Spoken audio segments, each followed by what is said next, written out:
Hello, എന്തൊക്കെയുണ്ട് വിശേഷം? എല്ലാവരും സുഖമായിട്ടെന്ന് വിചാരിക്കുന്നു. അപ്പോൾ പുതിയൊരു വീഡിയോയിലേക്ക് എല്ലാവർക്കും സ്വാഗതം. ഇന്നത്തെ നമ്മളുടെ വീഡിയോ എന്ന് വെച്ചിട്ടുണ്ടെങ്കിൽ സ്കിൻ കെയർ ചെയ്യാൻ അതായത് സ്റ്റാർട്ട് ചെയ്യുന്ന ആൾക്കാർക്ക് വേണ്ടിയിട്ടുള്ളതാണ്. അപ്പോൾ സ്കൂളൊക്കെ ഓപ്പൺ ആവാൻ പോവുകയാണ്. അപ്പോൾ കോളേജിലും പിന്നെ സ്കൂളിലൊക്കെ പഠിക്കുന്ന കുട്ടികളുണ്ടാവും. അപ്പോൾ അവർക്കൊന്നും അറിയാത്ത കുറച്ച് സംഭവങ്ങളുണ്ടാവും. സ്കിൻ കെയർ ചെയ്യുന്നത് കൊണ്ടുള്ള ബെനിഫിറ്റ്സ് അറിയാത്തവരുണ്ടാവും.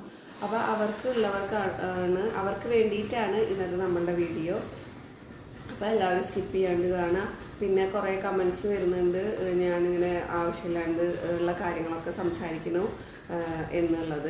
അപ്പോൾ അതൊക്കെ ഞാൻ ഇങ്ങോട്ട് എടുത്തിട്ടുണ്ട്. അപ്പോൾ അതുകൊണ്ട് തന്നെ നമ്മളുടെ വീഡിയോ ഇനി മുതൽ നമ്മളുടെ വീഡിയോ ആവശ്യമുള്ള കാര്യങ്ങൾ മാത്രം പറഞ്ഞുകൊണ്ട് പോകുന്നതാണ്. മറ്റുള്ള വിശേഷങ്ങളിലേക്കൊന്നും പോകുന്നില്ല. അപ്പോൾ മാക്സിമം ഞാൻ വീഡിയോയുടെ ലെങ്ത്ത് കുറയ്ക്കാൻ ശ്രമിക്കുന്നുണ്ട്.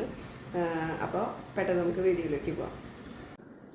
അപ്പോൾ അതിലാദ്യമായിട്ട് പറയാനുള്ളതെന്ന് വെച്ചിട്ടുണ്ടെങ്കിൽ, സ്കിൻ കെയർ ചെയ്യാൻ പോകുന്നു, എനിക്ക് സ്കിൻ കെയർ ചെയ്യാൻ താല്പര്യമുണ്ട്, എൻ്റെ സ്കിൻ നന്നായിട്ടിരിക്കാൻ എനിക്ക് ആഗ്രഹമുണ്ട് എന്നുള്ള ആളുകൾ, കുട്ടികളായിരിക്കാം, കുറച്ചുകൂടെ വലിയ ആൾക്കാരായിരിക്കാം, അവരൊക്കെ ശ്രദ്ധിക്കേണ്ട അല്ലെങ്കിൽ അറിഞ്ഞിരിക്കേണ്ട ഒരു കാര്യം എന്ന് വെച്ചിട്ടുണ്ടെങ്കിൽ, നമ്മളുടെ സ്കിൻ ഏതാണ് എന്നുള്ളത് അറിഞ്ഞിരിക്കുക എന്നുള്ളതാണ് ഏറ്റവും ആദ്യത്തെ പടിയായിട്ട്. അതാണ് അറിയേണ്ടത്, നമ്മളെ സ്കിൻ ഏത് ടൈപ്പ് ഓഫ് സ്കിന്നാണെന്നുള്ളത്. അതിൽ സ്കിൻ ടൈപ്പുകളുണ്ട്. ഡ്രൈ സ്കിൻ ഉണ്ട്, ഓയിലി സ്കിൻ ഉണ്ട്, നോർമൽ സ്കിൻ ഉണ്ട്, കോമ്പിനേഷൻ സ്കിൻ ഉണ്ട്.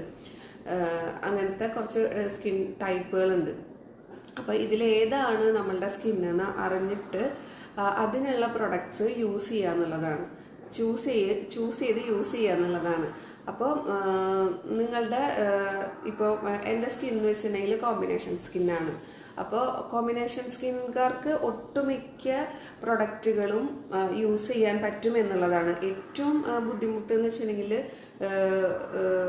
ഏറ്റവും ഇങ്ങനെ വളരെയധികം ശ്രദ്ധിച്ച് പോകേണ്ട സ്കിൻ ടൈപ്പ് എന്ന് വെച്ചിട്ടുണ്ടെങ്കിൽ ഒന്ന് ഡ്രൈ സ്കിന്നും ഒന്ന് ഓയിലി സ്കിന്നും.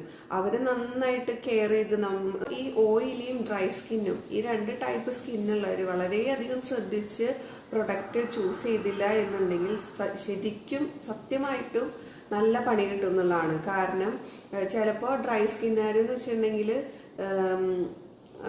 ഏകദേശം എന്താ പറയുക, ഡ്രൈ സ്കിന്നോട് ചൂസ് ആവണ രീതിയിലുള്ള ചിലപ്പോൾ പ്രൊഡക്ട്സുകളായിരിക്കാം, അല്ലെങ്കിൽ നോർമൽ സ്കിന്നിന് അല്ലെങ്കിൽ കോമ്പിനേഷൻ സ്കിന്നിന് പറ്റുന്ന പ്രൊഡക്റ്റുകളായിരിക്കാം യൂസ് ചെയ്യുന്നത്, എടുക്കുന്നത്. ഇപ്പോൾ നമ്മൾ ഓൺലൈനിലായാലും വരുത്തിച്ച് അവർ ഉപയോഗിക്കുന്നത്. അപ്പോൾ എന്ന് വെച്ചിട്ടുണ്ടെങ്കിൽ ഈ ഡ്രൈ എന്നുള്ളത് എക്സ്ട്രീം ഡ്രൈ ആയിപ്പോവും.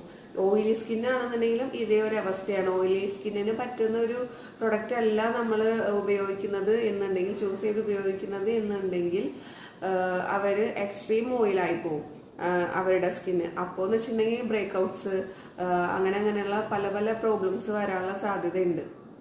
അപ്പം അതുകൊണ്ട് ഈ രണ്ട് ടൈപ്പിലുള്ള സ്കിന്നുകാർ, പിന്നെ സെൻസിറ്റീവ് സ്കിൻ എന്ന് വെച്ചിട്ടുണ്ടെങ്കിൽ എന്ത് ചെയ്താലും പണി കിട്ടും. അപ്പോൾ ഇപ്പോൾ ഒരു സെറം തന്നെ നമ്മൾ സെറമോ ടോണറോ തന്നെ എന്തെങ്കിലും ഒന്ന് മാറി യൂസ് ചെയ്താൽ തന്നെ എന്താ പറയുക, പെട്ടെന്ന് പണി കിട്ടും, പെട്ടെന്ന് ചേഞ്ച് അറിയാൻ പറ്റും ഈ സെൻസിറ്റീവ് സ്കിന്നിന് എന്നുള്ളത്. അപ്പം ഈ മൂന്ന് തരക്കാരും ഏറ്റവും ശ്രദ്ധിച്ച് വേണം പ്രൊഡക്റ്റുകൾ ചൂസ് ചെയ്യാൻ എന്നുള്ളതാണ്.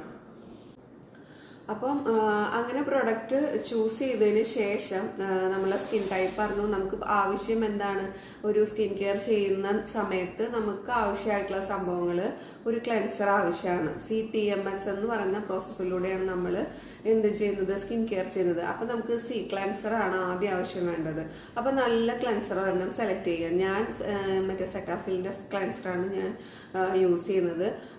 CT എന്ന് വെച്ചാൽ ടോണർ, ഒരു നല്ല ടോണർ നമ്മൾ നോക്കി നമ്മളെ സ്കിന്നിന് പറ്റുന്ന ഒരു ടോണർ ചൂസ് ചെയ്യാന്നുള്ളതാണ്. ടോണർ എന്ന് വെച്ചിട്ടുണ്ടെങ്കിൽ, ടോണർ യൂസ് ചെയ്യുന്നതിനുള്ള ഒരു ഗുണം എന്ന് വെച്ചിട്ടുണ്ടെങ്കിൽ നമ്മളെ pH ലെവൽ കൺട്രോൾ ചെയ്ത് നിർത്താനായിട്ട് ഈ ടോണർ യൂസ് ചെയ്യുന്നതിലൂടെ സാധിക്കുന്നുള്ളതാണ്. M എന്ന് വെച്ചാൽ മോയ്സ്ചറൈസർ എന്ന് വെച്ചിട്ടുണ്ടെങ്കിൽ നമ്മളുടെ സ്കിന്നിന് കൂടുതൽ ഹൈഡ്രേഷൻ തരും. അതുകൊണ്ടാണ് മോയ്സ്ചറൈസർ യൂസ് ചെയ്യണമെന്ന് പറയുന്നത്. അപ്പോൾ ഞാൻ ഇത്രയും നാൾ യൂസ് ചെയ്തിരിക്കുന്ന മോയ്സ്ചറൈസർ എന്ന് വെച്ചിട്ടുണ്ടെങ്കിൽ എല്ലാം തന്നെ ഡോക്ടർ ഷെഡ്സിൻ്റെ മോയ്സ്ചറൈസറാണ്. ഇപ്പോൾ ഈ അടുത്ത കാലത്തായിട്ടാണ് ഞാൻ ഒരെണ്ണം മാറി യൂസ് ചെയ്തത്. ഡോട്ട്&കെയുടെ വൈറ്റമിൻ സിയുടെ ഒരു മോയ്സ്ചറൈസർ, വളരെ നല്ല മോയ്സ്ചറൈസറാണ്. അപ്പോൾ എൻ്റെ സ്കിന്നിന് പറ്റുന്ന മോയ്സ്ചറൈസറുകൾ തന്നെയാണ് ഞാൻ യൂസ് ചെയ്തിരിക്കുന്നത്. അപ്പോൾ അതുകൊണ്ട് എൻ്റെ സ്കിന്നിന് മറ്റു തരത്തിലുള്ള പ്രശ്നങ്ങളൊന്നും ഉണ്ടായിട്ടില്ല. പിന്നെ അടുത്തതെന്ന് വെച്ചിട്ടുണ്ടെങ്കിൽ ഈ എസ് എന്ന് പറയുന്ന സംഭവമാണ് ഏറ്റവും മസ്റ്റായിട്ട് നമ്മൾ എപ്പോഴും യൂസ് ചെയ്യേണ്ടത്. സൺസ്ക്രീൻ, മോയ്സ്ചറൈസറും സൺസ്ക്രീനും ഇട്ടാൽ തന്നെ പകുതി നമ്മളുടെ സ്കിൻ പ്രോബ്ലംസിനുള്ള ഒരു സൊല്യൂഷൻ ആയിട്ടുണ്ട്. പക്ഷേ എന്നിരുന്നാലും ഈ നമ്മളെ ഫേസിൽ ഉപയോഗിച്ചുകൂടാൻ പറ്റാത്ത ചില ഒരു കാര്യമാണ് സോപ്പ് എന്ന് വെച്ചിട്ടുണ്ടെങ്കിൽ, അതായത് നമ്മൾ ബോഡിയിലൊക്കെ യൂസ് ചെയ്യുന്ന സോപ്പ് അതൊരിക്കലും നമ്മളെ ഫേസിൽ യൂസ് ചെയ്യരുത് എന്നുള്ളതാണ്. കാരണം നമ്മളെ സ്കിന്നെന്ന് വെച്ചിട്ടുണ്ടെങ്കിൽ വളരെ എന്താ പറയുക ലോലമായ സ്കിന്നാണ്. എന്താ പറയുക ഭയങ്കര എന്താ പറയുക ഒരു കുഞ്ഞു കുട്ടീനെ നമ്മൾ എങ്ങനെയാണോ നമ്മളെടുത്തുകൊണ്ട് നടക്കുന്നത്, എത്ര കെയർ ചെയ്തുകൊണ്ടാണോ നടക്കുന്നത്, അതേപോലെ കെയർ ചെയ്ത് കൊണ്ട് നടക്കേണ്ടുന്ന ഒരു ഭാഗമാണ് നമ്മളെ ഫേസിലെ സ്കിൻ എന്ന് പറയുന്നത്.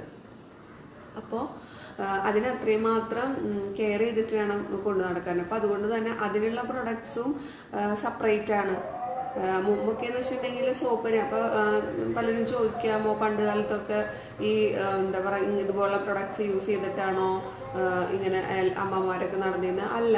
അപ്പോൾ കാലം മാറുന്നതനുസരിച്ച് നമ്മളുടെ സിറ്റുവേഷൻസ്, നമ്മളുടെ കാലാവസ്ഥ, അങ്ങനെയുള്ള ജീവിത ശൈലികൾ ഒക്കെ വ്യത്യാസപ്പെടുന്നു. പണ്ടുള്ള ജീവിതശൈലിയാണോ ഇപ്പോൾ? അല്ലല്ലോ. നമ്മൾ കഴിക്കുന്ന പണ്ടത്തുള്ള ഫുഡുകളാണോ നമ്മളിപ്പോൾ കഴിക്കുന്നത്? അല്ല.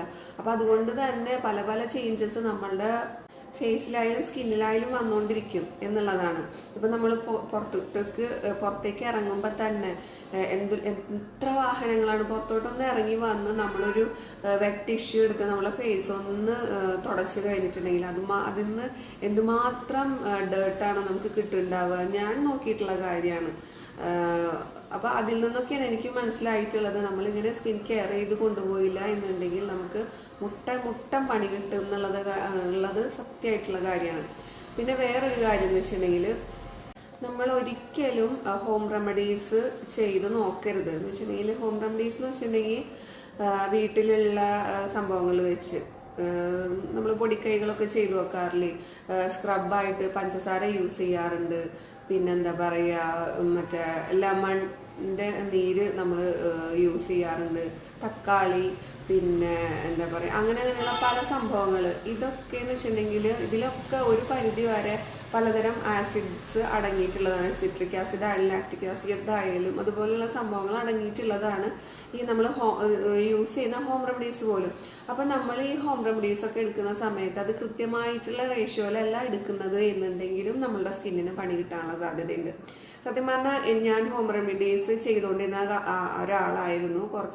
ഒരു 4-5 വർഷം മുന്നേ ഒക്കെ ഞാൻ ഹോം റെമഡീസ് ഒക്കെ ചെയ്ത് നോക്കാറുണ്ട്. അതിൽ ചെറിയ റിസൾട്ട് കിട്ടും എന്നുണ്ടെങ്കിലും വേറൊരു വശം നോക്കുകയെന്ന് വെച്ചിട്ടുണ്ടെങ്കിൽ എനിക്ക് അലർജി ഇഷ്യൂസ് വരാറുണ്ട്. എന്ന് വെച്ചിട്ടുണ്ടെങ്കിൽ എനിക്ക് പപ്പായ പറ്റില്ല. പപ്പായ യൂസ് ചെയ്ത് കഴിഞ്ഞിട്ടുണ്ടെങ്കിൽ ഇങ്ങനെ കൊതുക് കടിച്ച പോലെ അല്ലെങ്കിൽ ഉറുമ്പ് കടിക്കുമ്പോഴൊക്കെ നമ്മളുടെ ഇങ്ങനെ ഫേസിൽ ഇങ്ങനെ തിണർത്ത് കിടക്കില്ല, അതുപോലെ വരാറുണ്ട്. സെയിം തന്നെയാണ് ഹണി യൂസ് ചെയ്യുമ്പോഴും. പിന്നെ തക്കാളി യൂസ് ചെയ്യുമ്പോഴും ചെറിയ ചൊറിച്ചിൽ വരാറുണ്ട്. പിന്നെ ലെമണിൻ്റെ നീര് യൂസ് ചെയ്യുമ്പോൾ അതുപോലെ വരാറുണ്ട്, ചൊറിച്ചിലും മറ്റ് ഇഷ്യൂസും. അതുപോലെ സ്കിൻ ഭയങ്കരമായിട്ട് ഡ്രൈ ആവണ പോലെ തോന്നാറുണ്ട്. നമുക്ക് ഹോം റെമഡീസ് ചെയ്യുമ്പോൾ അതിന് കൃത്യമായിട്ടുള്ള ഒരു റേഷ്യോയിലല്ല നമ്മൾ എടുക്കുന്നത് എന്നുണ്ടെങ്കിൽ നമുക്ക് പണി കിട്ടും എന്നുള്ളതാണ്. അതല്ല ചിലരുടെ സ്കിന്നിന് ചിലപ്പോൾ കുഴപ്പമുണ്ടാവില്ലായിരിക്കും. എനിക്കെന്ന് വെച്ചിട്ടുണ്ടെങ്കിൽ എനിക്ക് ഇതൊന്നും പറ്റുന്നുണ്ടായിരുന്നില്ല. അപ്പം അതുകൊണ്ട് തന്നെയാണ് ഞാനതെല്ലാം മാറ്റി വെച്ചിട്ട് ഈ ഒരു വർഷമായിട്ട് കണ്ടിന്യൂസ് ആയിട്ട് നല്ലൊരു സ്കിൻ കെയർ ഞാൻ ഫോളോ ചെയ്തു പോകുന്നത്. അതായത് നൈറ്റ് എപ്പോഴും ഞാൻ സ്കിൻ കെയർ അങ്ങനെ ചെയ്യാറ്. ഇപ്പോഴും അതെ, സ്കിൻ കെയർ ഇനിയിപ്പോൾ എനിക്ക് ചെയ്തു വരണം എന്നുണ്ട്. ഇപ്പോഴത്തെ ഒരു അവസ്ഥയിൽ ഞാൻ മോർണിംഗ് മാത്രമാണ്, ഡേ ടൈമിൽ മാത്രമാണ് ഞാൻ സ്കിൻ കെയർ ചെയ്യുന്നത്. അത് പ്രോപ്പറായിട്ട് ചെയ്തു പോകുന്നുണ്ട്.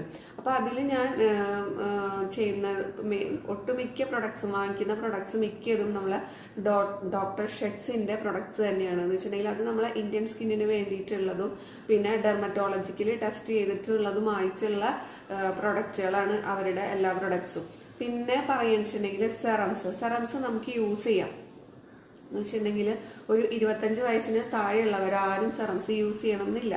25 വയസ്സിന് മുകളിലുള്ളവർക്കാണ് ഏറ്റവും കൂടുതൽ സ്കിൻ ഇഷ്യൂസ് ഉണ്ടാവാനുള്ള സാധ്യത. എന്ന് വെച്ചിട്ടുണ്ടെങ്കിൽ മെലാസ്മ അതുപോലുള്ള പ്രോബ്ലംസ് ഒക്കെ വരാനും അത് ഗ്രാജുവലി മാറാനുള്ള 25 വയസ്സിന് താഴോട്ടുള്ളവരാണെന്ന് വെച്ചിട്ടുണ്ടെങ്കിൽ അവർക്കത് ഗ്രാജുവലി മാറാനായിട്ടുള്ള സംഭവങ്ങൾ നമ്മളുടെ സ്കിൻ തന്നെ ചെയ്യും. പക്ഷെ ഈ 25 വയസ്സിന് മുകളിലവരുടെ അവസ്ഥ അങ്ങനെയല്ല. അപ്പം അവർക്കെന്ന് വെച്ചിട്ടുണ്ടെങ്കിൽ കുറച്ചും കൂടെ സിവിയർ ആയിട്ടുള്ള ഇഷ്യൂസ്, സ്കിൻ ഇഷ്യൂസ് വരാനുള്ള സാധ്യത ഉള്ളത് കൊണ്ട് നമ്മൾ ഈ പ്രൊഡക്ട്സുകൾ യൂസ് ചെയ്തേ പറ്റുള്ളൂ. അപ്പോൾ എന്ന് വെച്ചിട്ടുണ്ടെങ്കിൽ നമ്മളുടെ സ്കിന്നിന് എന്താണോ ഇഷ്യൂ, ആ ഇഷ്യൂ നമ്മൾ തന്നെ സ്വയമേ കണ്ടുപിടിച്ച് അതിനുള്ള സെറംസ്, ഏജിങ് ഇഷ്യൂസ് ആണോ, മെലാസ്മയുടെ പ്രോബ്ലം ആണോ, അതല്ലെങ്കിൽ ആക്നെ വന്നിട്ടുള്ള ഇഷ്യൂസ് ആണോ, അതല്ലെങ്കിൽ സ്കിൻ ഭയങ്കരമായിട്ട് ഡ്രൈ ആയി പോകുന്നത് കൊണ്ടുള്ള പ്രോബ്ലംസ് ആണോ, അല്ലെങ്കിൽ ഓയിലി ആകുന്നത്, ഓയിൽ കൺട്രോൾ ചെയ്യാൻ വേണ്ടിയിട്ടുള്ള പ്രൊഡക്റ്റ് ആണോ നമുക്ക് വേണ്ടത്, അങ്ങനെ എന്തെങ്കിലും ഇഷ്യൂസ് ഒക്കെ ആണെന്നുണ്ടെങ്കിൽ ആ ഇഷ്യൂസിനുള്ള സെറംസ് ആണ് നമ്മൾ യൂസ് ചെയ്യേണ്ടത്. അപ്പോൾ വിപണിയിൽ ഇപ്പോൾ തന്നെ ഇഷ്ടം പോലെ സെറംസ് യൂസ് ചെയ്യുന്നുണ്ട്. ഞാൻ യൂസ് ചെയ്യുന്നൊരു സെറമാണ്, കണ്ടിന്യൂസ് ആയിട്ട് 1 year ആയിട്ട് യൂസ് ചെയ്യുന്നൊരു സെറാണ് വൈറ്റമിൻ സി. എന്താ പറയുക, അത് കുറച്ചും കൂടെ നമ്മളെ സ്കിൻ ബ്രൈറ്റൻ ചെയ്യാനും കുറച്ചും കൂടെ സ്കിന്ന് എന്താ പറയുക ഏജിങ്ങിൻ്റെ ഇഷ്യൂസൊക്കെ കുറച്ച് കുറയ്ക്കുന്നതായിട്ട് എനിക്ക് ഫീൽ ചെയ്തിട്ടുണ്ട്. പിന്നെയെന്ന് വെച്ചിട്ടുണ്ടെങ്കിൽ വേറൊരു സെറാണ്, അത് ഞാൻ നൈറ്റ് മാത്രമാണ് യൂസ് ചെയ്യുന്നത്. ആ ഗ്ലൈക്കോളിക് ആസിഡ് എന്ന് പറഞ്ഞാൽ അത് മോർണിംഗ് ടൈമിൽ യൂസ് ചെയ്ത് നമ്മൾ പുറത്തേക്ക് ഇറങ്ങാൻ പാടില്ലാത്തത് കൊണ്ട് ഞാൻ നൈറ്റ് സമയത്താണ് എന്താ പറയുക ഈ ഗ്ലൈക്കോളിക് ആസിഡ് യൂസ് ചെയ്യാറ്. ഗ്ലൈക്കോളിക് ആസിഡ് യൂസ് ചെയ്താൽ തന്നെ തീർച്ചയായിട്ടും ഞാൻ മോർണിംഗ് പുറത്തോട്ട് ഇറങ്ങുമ്പോഴും നിർബന്ധമായിട്ടും സൺസ്ക്രീൻ യൂസ് ചെയ്യാറുണ്ട്. അപ്പോൾ ഇതിൽ നിന്നൊരു കാര്യം മനസ്സിലാക്കുക, പല സെറംസും നമ്മൾ യൂസ് ചെയ്യുമ്പോൾ സൂര്യപ്രകാശത്തിൻ്റെ വെളിച്ചത്തിൽ നമുക്കതിന് ഇപ്പോൾ എന്തൊരു കാര്യത്തിനാണോ നമ്മൾ സെറംസ് യൂസ് ചെയ്യുന്നത് അതിൻ്റെ നേരെ ഓപ്പോസിറ്റ് ഫലമായിരിക്കും നമുക്ക് കിട്ടുക. അപ്പം അതുകൊണ്ട് എന്തായാലും നമ്മൾ മോയ്സ്ചറൈസർ യൂസ് ചെയ്യുക, സൺസ്ക്രീൻ യൂസ് ചെയ്യുക എന്നുള്ള നിർബന്ധമായിട്ടുള്ള കാര്യമാണ്. അപ്പം ഇതൊക്കെയാണ് എൻ്റെ സ്കിൻ കെയർ ഞാൻ ചെയ്യാറുള്ള കാര്യങ്ങൾ ഇതൊക്കെയാണ്. അപ്പം നിങ്ങൾക്ക് ഇതുപോലെ എന്തെങ്കിലും ചെയ്യണമെന്നുണ്ടെങ്കിൽ, പിന്നെ വേറൊരു കാര്യം പറയാനുള്ളതെന്ന് വെച്ചിട്ടുണ്ടെങ്കിൽ സ്കിൻ കെയർ നമ്മൾ സ്റ്റാർട്ട് ചെയ്ത് കഴിഞ്ഞാൽ ഒരിക്കലും നിർത്താൻ പാടില്ല. ഇപ്പോൾ നമ്മളെല്ലാ പ്രൊഡക്ട്സും ഓരോ ട്യൂബ് വീതം വാങ്ങിച്ചു വെച്ചു, അല്ലെങ്കിൽ ഓരോ ബോട്ടിൽ വീതം വാങ്ങിച്ചു വെച്ചു. എനിക്കിപ്പോൾ ഒരാഴ്ച യൂസ് ചെയ്തിട്ട് എനിക്ക് അതിൻ്റെ റിസൾട്ടൊന്നുമില്ല, അല്ലെങ്കിൽ 2 ആഴ്ച യൂസ് ചെയ്തു എനിക്ക് റിസൾട്ട് ഇല്ല എന്ന് വെച്ച് നിർത്തരുത്. നിർത്തിക്കഴിഞ്ഞാൽ നമ്മൾ ഇത്രയും നാളിപ്പോൾ 2 ആഴ്ചയാണ് യൂസ് ചെയ്തത്, അതിൻ്റെയും കൂടെ ഫലം കിട്ടാതെ പോകും. അപ്പോൾ എന്ന് വെച്ചിട്ടുണ്ടെങ്കിൽ സ്കിൻ കെയർ ചെയ്യുകയാണെന്നുണ്ടെങ്കിൽ പ്രോപ്പറായിട്ട് കണ്ടിന്യൂസ് ആയിട്ട് നമ്മൾ മരിക്കും വരെ നമ്മൾ സ്കിൻ കെയർ ചെയ്യാന്നുള്ളതാണ്. അത് നമുക്ക് കൂടുതൽ ഗുണം തരുള്ളൂ. അങ്ങനെ പ്രോപ്പറായിട്ട് സ്കിൻ കെയർ ചെയ്ത് പോകുകയാണെന്നുണ്ടെങ്കിൽ അങ്ങനെ ഒരു നല്ലൊരു ഹെൽത്തി സ്കിൻ കിട്ടിയിട്ടുള്ള ഒരാളായതുകൊണ്ട് തന്നെ ആണ് ഞാൻ ഇന്ന് ഇവിടെ വന്നിരുന്ന് ഇങ്ങനെ സംസാരിക്കുന്നത്. അപ്പോൾ നിങ്ങൾക്ക് വേണ്ടത് ഒരു നല്ല ഹെൽത്തി ആയിട്ടുള്ള ഒരു സ്കിന്നാണ് എന്നുണ്ടെങ്കിൽ, കുറച്ച് ഗ്ലോയി ആയിട്ടുള്ള സ്കിന്ന്, കുറച്ചും കൂടെ പ്ലംപി ആയിട്ടുള്ള ഒരു സ്കിന്ന്, നല്ല സ്മൂത്ത് ആൻഡ് സിൽക്കി ആയിട്ടുള്ളൊരു സ്കിന്നൊക്കെയാണ് നിങ്ങൾക്ക് വേണ്ടതെന്നുണ്ടെങ്കിൽ ഇന്ന് തന്നെ നിങ്ങൾ പ്രോപ്പറായിട്ടുള്ളൊരു സ്കിൻ കെയർ സ്റ്റാർട്ട് ചെയ്തോളൂ. തീർച്ചയായും നിങ്ങൾക്ക് നല്ലൊരു ഹെൽത്തി ആയിട്ടുള്ളൊരു സ്കിൻ കിട്ടും. നല്ല വെളുത്തിട്ട് പാറും നല്ല പറയുന്നത്, നമുക്ക് നല്ല ഹെൽത്തി ആയിട്ടുള്ളൊരു സ്കിന്ന്, എപ്പോഴും സ്കിൻ ഹെൽത്തി ആയിട്ടിരിക്കാനാണ് നമ്മൾ ശ്രദ്ധിക്കേണ്ടത്. അല്ലാണ്ട് കണ്ടതും കാടിയതൊക്കെ വാങ്ങിച്ച് തേച്ച് നമ്മളെ സ്കിൻ എന്താ പറയുക മോശം ഡള്ളാക്കി വെക്കാനല്ല. നല്ല ഹെൽത്തി ആയിട്ടുള്ളൊരു സ്കിൻ നിങ്ങൾക്ക് കിട്ടാൻ ഇതുപോലെ നല്ലൊരു സ്കിൻ കെയർ റുട്ടീൻ ഫോളോ ചെയ്തു പോയാൽ തീർച്ചയായിട്ടും കിട്ടും. പിന്നെ നിങ്ങൾക്ക് സെർച്ച് ചെയ്തിട്ട് നിങ്ങളുടെ സ്കിന്നിന് എന്താ പറയുക പറ്റുന്ന പ്രൊഡക്ട്സ് ഒന്നും കിട്ടുന്നില്ല എന്നുണ്ടെങ്കിൽ തീർച്ചയായിട്ടും നിങ്ങൾക്ക് ഒരു ഡെർമറ്റോളജിസ്റ്റിനെ ചെന്ന് കണ്ട് അവരുടെ ഹെൽപ്പ് ചോദിക്കാവുന്നതാണ്. പിന്നെ മറ്റൊരു കാര്യം കൂടെ പറയാനുള്ളതെന്ന് വെച്ചിട്ടുണ്ടെങ്കിൽ ഏതൊരു പ്രൊഡക്റ്റും യൂസ് ചെയ്യുമ്പോൾ പാച്ച് ടെസ്റ്റ് ചെയ്തതിന് ശേഷം മാത്രം യൂസ് ചെയ്യുക എന്നുള്ളതാണ്, പ്രത്യേകിച്ച് നമ്മളുടെ ഫേസിൽ. അതുപോലെ ബോഡിയിൽ നമ്മൾ യൂസ് ചെയ്യുന്ന പ്രൊഡക്ട്സ് ഒന്നും നമ്മൾ ഫേസിലോട്ട് അപ്ലൈ ചെയ്യാൻ പാടില്ല. അപ്പോൾ ഈ കാര്യങ്ങളൊക്കെ ശ്രദ്ധിച്ചാൽ തന്നെ നമ്മളുടെ സ്കിന്ന് ഏറ്റവും നല്ലൊരു സ്കിന്നായിട്ടിരിക്കും എന്നുള്ളതാണ്. ഇനിയും നിങ്ങൾക്ക് ഇതിനെക്കുറിച്ച് എന്തെങ്കിലുമൊക്കെ ഡൗട്ട്സ് ഉണ്ടെങ്കിൽ താഴെ കമൻറ്റ് ബോക്സിൽ ചോദിക്കൂ, ഞാൻ അതിനുള്ള റിപ്ലൈ തരുന്നതായിരിക്കും. ഇനി എന്തെങ്കിലും പ്രൊഡക്ട്സിനെ കുറിച്ച് അറിയണമെന്നുണ്ടെങ്കിലും കമൻറ്റ് ബോക്സിൽ കമൻ്റായിട്ട് രേഖപ്പെടുത്തൂ. തീർച്ചയായിട്ടും അതിനുള്ള ആൻസർ ആൻസറുമായിട്ട് ഞാൻ വരുന്നതാണ്. അപ്പോൾ ഇന്നത്തെ വീഡിയോ എല്ലാവർക്കും ഹെൽപ്ഫുൾ ആയിട്ടുണ്ടാവുമെന്ന് വിചാരിക്കുന്നു. വീഡിയോ ഇഷ്ടമായ ലൈക്ക് ചെയ്യുക, ഷെയർ ചെയ്യുക, സബ്സ്ക്രൈബ് ചെയ്യുക. ടാറ്റാ.